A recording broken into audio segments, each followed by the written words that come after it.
Welcome to my channel Sci-Fi, Love Story. Thanks for watching. Please like and subscribe. The human did not beg. That was the first thing the tribunal noticed. He stood in the center of the gravity well, wrists locked in glowing restraint bands, boots barely touching the floor as artificial force held him upright. The chamber was vast and cold, built from black crystal and humming metal. Alien banners hung like frozen shadows. Above him, 7 figures watched from a half-circle of elevated platforms. 7 species. 1 verdict. The markings on his forearms burned. Not figuratively, actually burned. Thin silver lines pulsed beneath his skin, reacting to the field generators around him. Every pulse sent pain up his nerves like fire through wire, but the human's face stayed still. His jaw was tight. His eyes were sharp. Too sharp for someone about to be erased. "State your name for the record," boomed the voice of the tribunal speaker. The human lifted his head. "Elias Rook," he said, "citizen of Earth, Colonial Defense Forces." A ripple passed through the chamber. "Earth." The word still carried weight in the Dominion, even after defeat. "You are charged," the speaker continued, "with sabotage of Dominion infrastructure, unauthorized combat engagement, and the destruction of Fleet Node 7. Your actions resulted in the deaths of 43,000 personnel." Elias smiled faintly.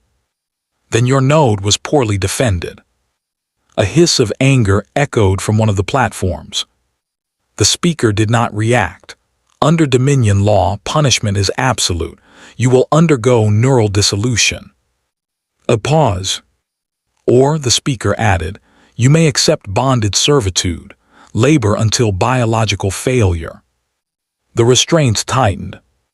Elias finally exhaled. "So those are my choices," he said. "Death that leaves nothing behind, or life that means nothing at all." Silence. Then Elias spat onto the polished floor. "Do hell." Gasps rippled through the chamber. Defiance was expected from humans, but not this clean, not this calm. Before the speaker could respond, another voice cut through the air. "I object." Every head turned. She stood alone on the highest platform. General Vale Ara. Her uniform was white and silver, unmarked by medals. She did not need them. Her authority was carved into history. Her hair, pale as frost, was pulled back tightly. Her eyes, dark, ancient, calculating, rested on Elias like a blade testing steel. "State your objection," the speaker said carefully. "I claim the human," Ara said. The chamber froze. "For what purpose?" demanded one of the counselors. Ara did not hesitate, through formal union. The silence became physical. Elias laughed once, sharp and disbelieving. "You want a what?" Ara finally looked at him directly. "Marry you," she said. The word struck harder than the restraints. "This is insane," Elias said. "You don't even know me." "I know enough," Ara replied. "You adapt faster than any species we've measured. You fight without certainty of survival. You destroy superior forces using inferior tools. You are dangerous." She stepped forward. "And you are currently property of this court." The speaker's voice returned, strained. "General Ara, this is highly irregular." "So was sparing Earth," Ara replied, "yet you accepted that risk." The council whispered among themselves. Elias felt the room closing in. "Marriage. Not execution. Not slavery. A cage painted gold." "What happens if I refuse?" he asked. Ara's gaze did not soften. "Then you die." Elias closed his eyes. He thought of Earth's broken orbitals, of burned colonies, of soldiers who never made it home. Then he nodded. "Fine," he said, "I choose the cage." Ara's estate stood alone on a cliff of black stone, overlooking an endless violet sea. No guards. No servants. No signs of luxury. Just silence. Elias noticed that first. The kind of silence that pressed against the ears, heavy and watchful. "This is where you live?" he asked as they entered. "Yes." "Alone?" "Yes." That surprised him more than the marriage. Days passed. Ara did not treat him as a prisoner, nor as a partner. She treated him like an unknown variable. Meals appeared calibrated to his biology. His restraints were removed, though the marks on his arms remained. He explored the estate freely and found nothing. No weapons. No secrets. No comfort. Finally he asked, "Why do you live like this?" Ara stopped walking. When she turned, her eyes were cold. "You are here because I saved your life," she said. "That does not entitle you to question mine." That night Elias ran. He waited until the moons aligned and the wind covered his movement. He sprinted into the wilds beyond the estate, heart pounding. For 12 seconds, he thought he might succeed. Then the ground grabbed him. The soil thickened like liquid stone, locking his legs in place. He struggled, panic rising. Ara stood behind him. "Did you truly believe," she said calmly, "that I would not plan for this?" She pulled him free with one hand. Later, they sat by a hearth that glowed without flame. Ara handed him a cup of bitter tea. They did not speak for a long time. Finally she said, "They fear me." Elias looked up. "I won wars they needed," Ara continued. "Using methods they deny, I became necessary, then inconvenient." He understood then. She was as trapped as he was. Two predators in a shared cage.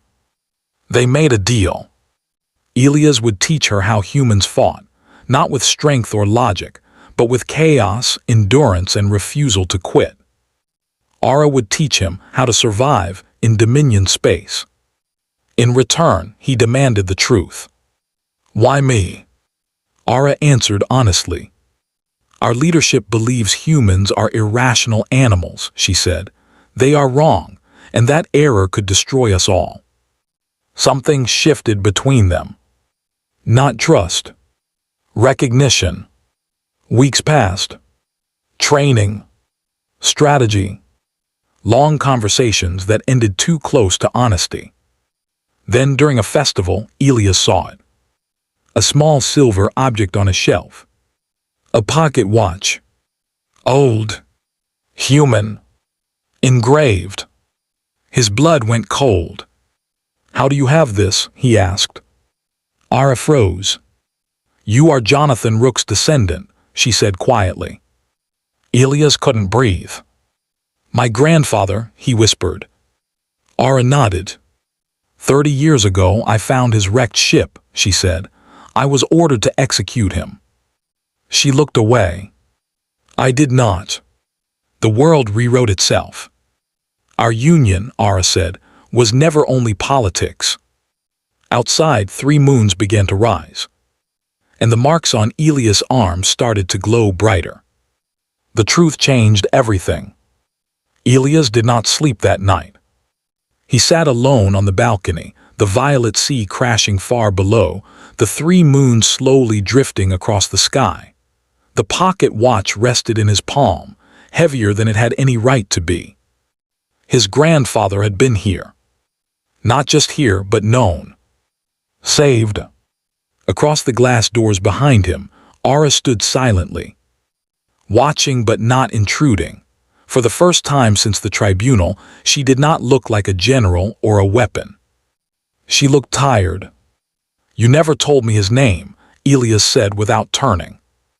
"I tried to forget it," Ara replied. "Humans are difficult to forget." Elias finally faced her. "You spared him, why?" Ara stepped onto the balcony. The moons lit her face in pale silver. "He argued," she said.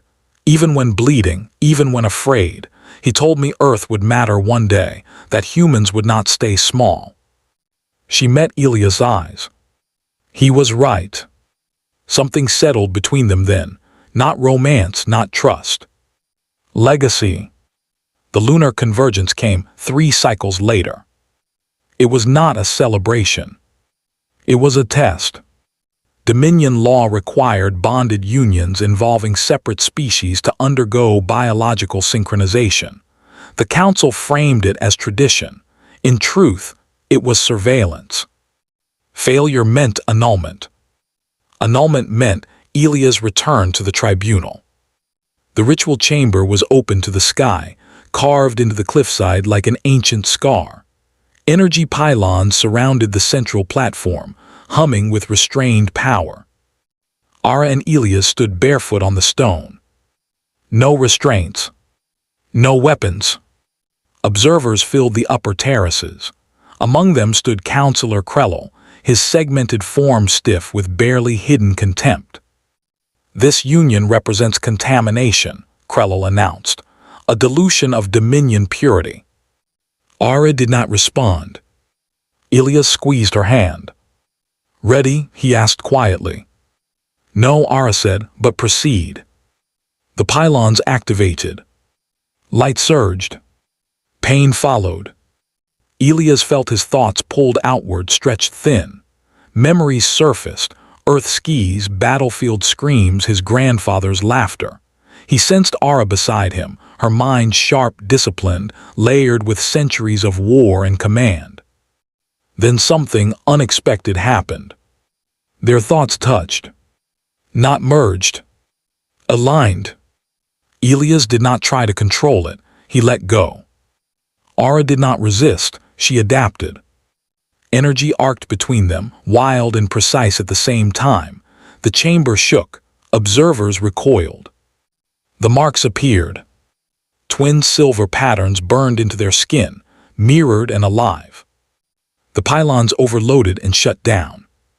Silence fell. The union was complete. Krellel stared in horror. "This is impossible," he hissed. "Compatibility across species requires rigid parameters." Ara turned slowly. "Then your parameters are wrong." They did not have time to celebrate. Within days, Krellel moved. He challenged Ara's authority, accusing her of corruption. He demanded a combat simulation, an ancient Dominion tradition meant to prove superiority. In truth, it was an execution attempt. The simulation chamber replicated open space, complete with fleet-scale combat parameters. Krellel commanded a full virtual armada, optimized by Dominion logic cores. Ara and Elias were given one ship. Outdated. Underpowered. The Council watched closely. "Begin," Krellel said. The simulation erupted into motion. Enemy fleets formed perfect formations, weapons charging in synchronized precision. Any rational model predicted total loss within minutes. Ara closed her eyes. Elias did the same. They did not speak. They didn't need to. Ara calculated trajectories, probabilities, structural weaknesses. Elias injected chaos. Unpredictable vectors. Delayed responses. False retreats. They did not fight the fleet. They confused it. They pushed their ship into impossible angles, skimming simulated gravity wells, riding debris fields like waves. Dominion targeting systems hesitated, then recalibrated too late. Elias laughed. "They can't stand this," he said. "They need order." Ara adjusted power distribution mid-maneuver. "Then we deny it." They split their energy output unevenly, something no Dominion doctrine allowed. Weapons fired off-cycle. Shields flared asymmetrically. Krellel shouted commands, rewriting parameters mid-fight. "Cheating." Elias felt it immediately. "He's changing the rules," he said.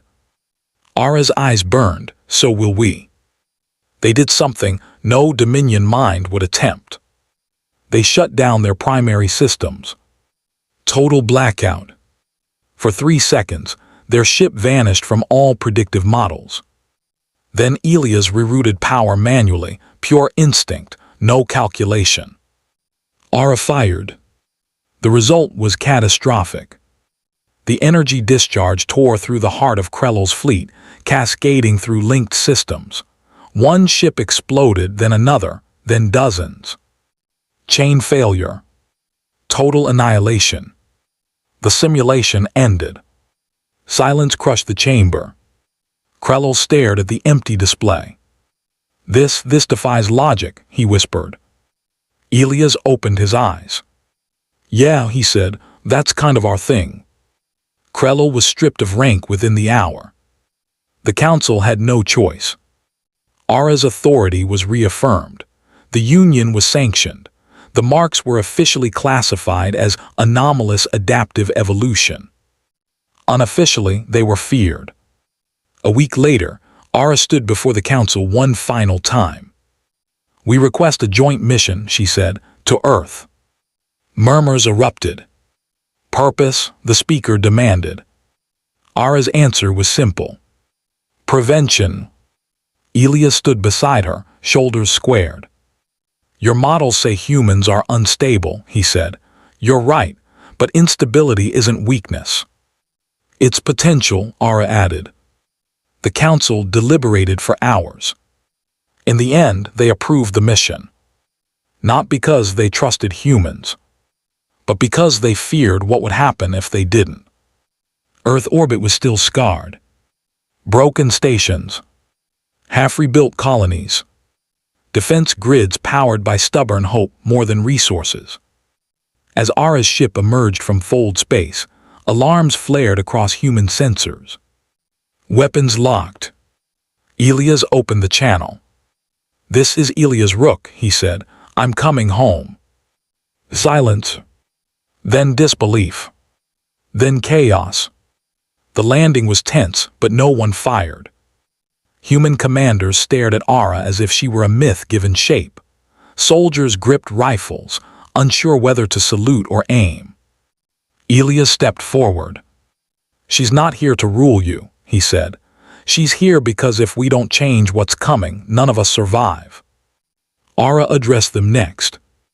You have been underestimated, she said plainly. That ends now. Over the following months, everything changed. Human tactics merged with Dominion technology. Earth shipyards learned alien precision. Dominion fleets studied human endurance. Joint crews formed. Trust grew, not easily but honestly. Elias watched it happen with quiet pride. One evening, he stood again on a balcony, this time overlooking Earth. Ara joined him. You are different here, she said. He smiled, so are you. She considered that. What are you now, Elias Rook? She asked. He thought of the tribunal. The cage. The choice. A survivor, he said. A weapon, a bridge. Ara nodded. And my husband. He laughed softly, that too. They stood together as Earth turned below them, fragile and fierce. The universe was still dangerous. But for the first time, it was not alone. Final LINES 4 narration. Elias Rook had walked into the Dominion as a prisoner. Eisen by logic, measured by fear, scheduled for erasure. He walked out as something else. Not because he was stronger. Not because he was smarter. But because humans do not break cleanly. They bend. They adapt. They change the rules by surviving long enough to rewrite them. And the galaxy learned a simple truth that day. Humanity was never the problem. Humanity was the solution they didn't know how to control.